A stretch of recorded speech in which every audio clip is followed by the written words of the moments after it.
ಈ ಜಗತ್ತಿನಲ್ಲಿ ಇರುವ ಪ್ರತಿಯೊಂದಕ್ಕೂ ಒಂದು ಸ್ಟಾರ್ಟಿಂಗ್ ಪಾಯಿಂಟ್ ಇರುತ್ತೆ. ಅಂತಹ ಈ ಜಗತ್ತಿಗೆ ಸ್ಟಾರ್ಟಿಂಗ್ ಪಾಯಿಂಟ್ ನಮ್ಮ ಆದಿಯೋಗಿ.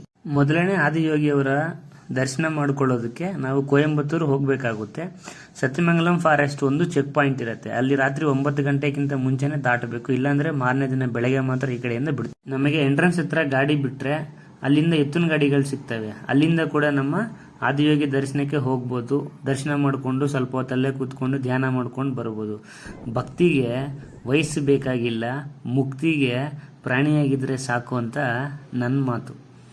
ಅದೇ ಥರ ಇಲ್ಲಿ ನಾಗರದೇವರನ್ನ ಪ್ರತಿಷ್ಠೆ ಆಗಿತ್ತು ಆದಿಯೋಗಿ ಮುಂಭಾಗದಲ್ಲಿ. ಅಲ್ಲಿ ಕೂತ್ಕೊಂಡು ಧ್ಯಾನ ಮಾಡಿಕೊಂಡು ಒಂದಷ್ಟು ಯಜ್ಞ ಕೂಡ ಮಾಡ್ತಿದ್ರು. ಅಲ್ಲಿಂದ ಈಚೆ ಬಂದಾಗ ಟಿಫನ್ ಸಿಗ್ತದೆ. ಅಲ್ಲಿಂದ ಟಿಫನ್ ತಿನ್ಕೊಂಡು ಎಂಟ್ರೆನ್ಸ್ ಹತ್ರನೇ ಇನ್ನೊಂದು ಪಾಯಿಂಟ್ ಇತ್ತು ಒಳಗಡೆ ಹೋಗೋದಕ್ಕೆ, ಲಿಂಗಭೈರವಿ ದರ್ಶನ ಮಾಡೋದಕ್ಕೆ.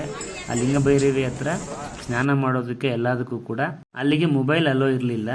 ಆದರೆ ಅದನ್ನು ನಾವು ಎಂಜಾಯ್ ಮಾಡಬೇಕು, ಆ ಪ್ರತಿಯೊಂದನ್ನು ನಾವು ಆಸ್ವಾದಿಸಬೇಕು ಅಂತಂದರೆ ಮೊಬೈಲೇ ಬೇಕಾಗಿರಲಿಲ್ಲ.